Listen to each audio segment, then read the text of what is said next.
Hello YouTube and welcome to an all new Elder Scrolls lore video.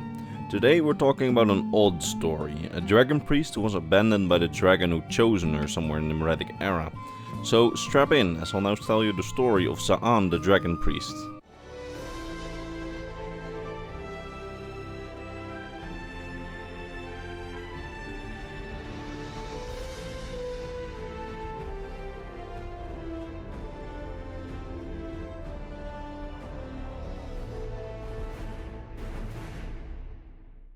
This story begins in the Merethic era, in the years before the humans of Skyrim clashed with the dragons in a dragon war.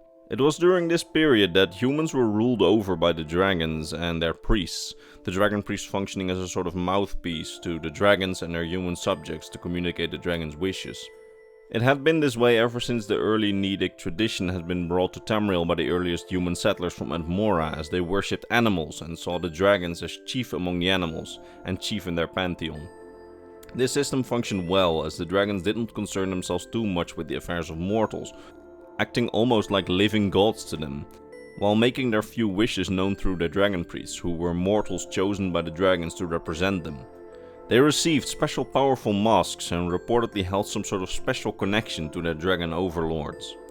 This brings us to the dragon priest Zaan, the only female dragon priest in recorded history so far, and incidentally also the only dragon priest that we can see the face of beneath the mask before she turned undead, like many of the other late dragon priests. As obviously we can see the faces of dragon priests in Skyrim when we remove their masks, but this is obviously not how they looked while they were alive.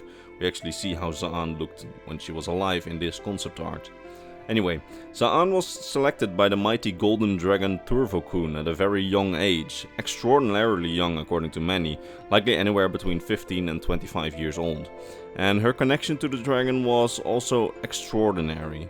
Apparently, according to witnesses at the time, the mystical connection between the dragon and their chosen priest was stronger in Zaan than the connection of many other priests to their dragons, and people marveled about this special connection between Zaan and the dragon Turvokun.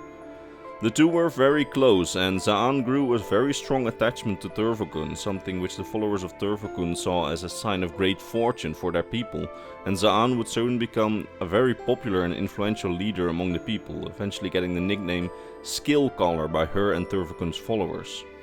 Now, for unknown reasons, Zaan and Turvokun led their people away from Skyrim to find a new home at some point.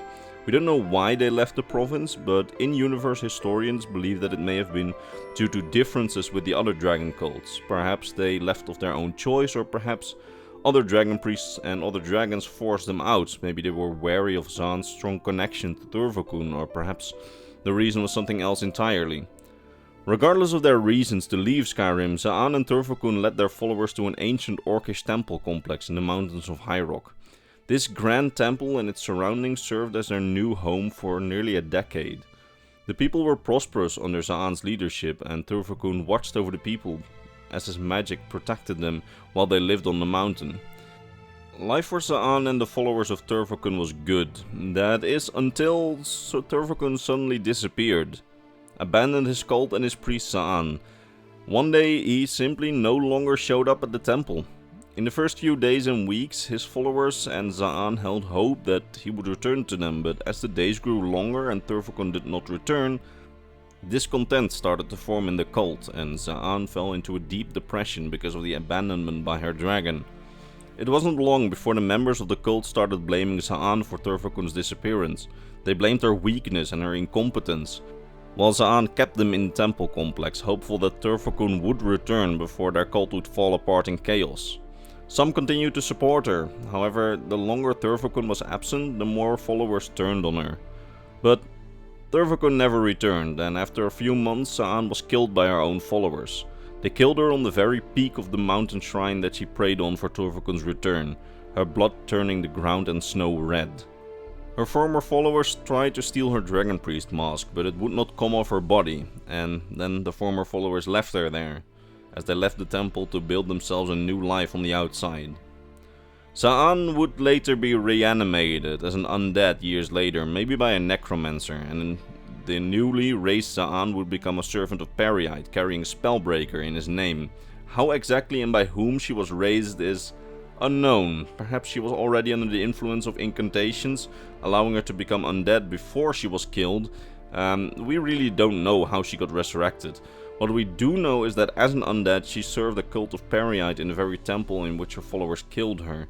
Whether she served Peryite out of free will or was simply a husk under the control of a necromancer is all unknown, but I would like to argue that her animated form, which is the final boss of a dungeon in the Elder Scrolls Online, is absolutely not what's interesting about her story, as, well, the interesting part comes before she died, as her reanimated form basically, at least to me, seems like an excuse to just use her as a final boss. But what is interesting to discuss to me from a lore perspective is, however, why Thurvokun left and where he went. Interestingly enough, we have a concrete answer to that second question, because we know that when Thurvokun abandoned Zaan and his cult, he went to a Dwemer city, Thurvokun, which was one of the cities of the Dwemer Kragan clan. By this time in the Merethic era, the Dwemer were still alive, and the story goes that the dragon invaded their city all by itself, killing each and every Dwemer inside, after which it claimed the city for its own and hid itself in the lowest chambers, far from any civilization. In those deep chambers, Thurvokun apparently hid away, surviving the Dragon War and then also surviving the dragon hunts by the Riemann Emperor's Dragon Guard. He laid low, having no contact with the outside world, killing all who dared enter the ancient Dwemer city. The city, Thurvokun, came to be known as Fang Lair, and none dared come close as the legends of the dragon who made its home there persisted. That is, until 3 adventurers in the last years of the First Era entered the ancient city with the objective of slaying the legendary dragon rumored to be holding itself up in the city. These 3 adventurers managed to slay the dragon Thurvokun, although only one of them survived the ordeal, who then tried to experiment with Thurvokun's bones and flesh, even eating some of his flesh after roasting it. Years later, its skeleton would be reanimated by a necromancer in the Second Era, and like its former dragon priest, would serve as a final dungeon boss in the Elder Scrolls Online, but of a different dungeon, obviously. Anyway, good stuff, and a pretty anticlimactic ending to the dragon story, but it does answer the question as to where he went.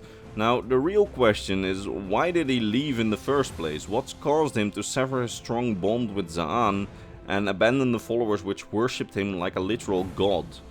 Well, the games don't really give us any concrete answers, but I have 3 theories. One is a bit of a boring theory, because we know from a Daggerfall era text that the dragon living in Fang Lair, so Thurvokun, was quite vain and power hungry. Perhaps Thurvokun had heard the Dwemer's exploits and their wealth dug up at Thurvokun's mines, and he was simply tempted to go and steal it, but that, in my opinion, isn't an adequate explanation, as to the dragon could have simply taken his followers and his priests to the Dwarven Ruin and used them to help take it over, as their bond was quite strong and he probably trusted them.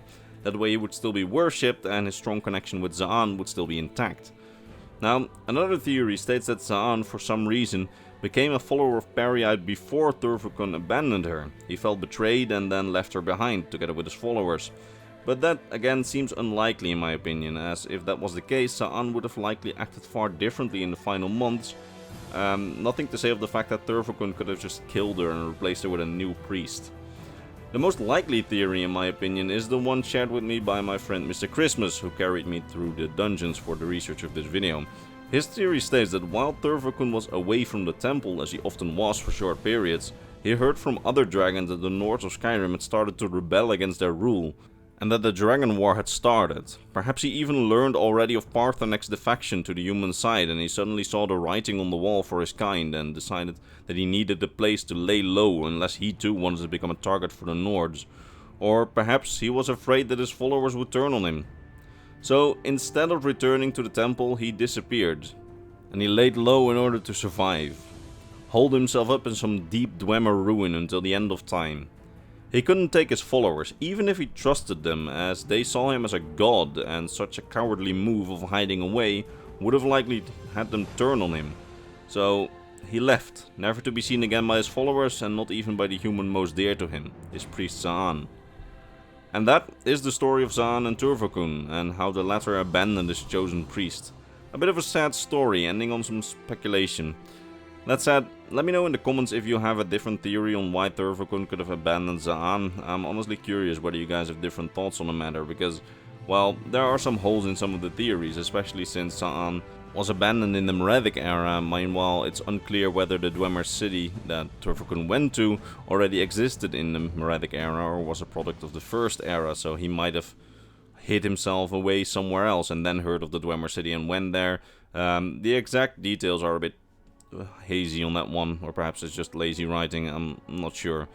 Also, just as a side note, I did not know that some dragons had their own dragon priestess they chose themselves, and in some cases had apparently really strong connections to them. Just the idea of a really young Zaan, practically still a kid at like 15, being chosen by this massive dragon seemed like a cool scene, as the whole community of the dragon cult just celebrates around them for the dragon choosing a new priest. That said, it's time for me to end this video. But before I end the video, allow me to say that I hope to see you again in the next Elder Scrolls lore video if you learned something, and allow me to say thanks to my top Patreon supporters, Mr. Bernardo Binda, Gabriel Binda, Polarized Putin, Athena Hiotis, King Chris, Andrew Jordan, Doji, Fenrir, Sort of Bushido, Sar Mikal, and Mr. Christmas. It is thanks to these people and all the others on screen that this channel stays alive, and for that I am very grateful. That said, I hope to see you all in the next Elder Scrolls lore video. Bye bye.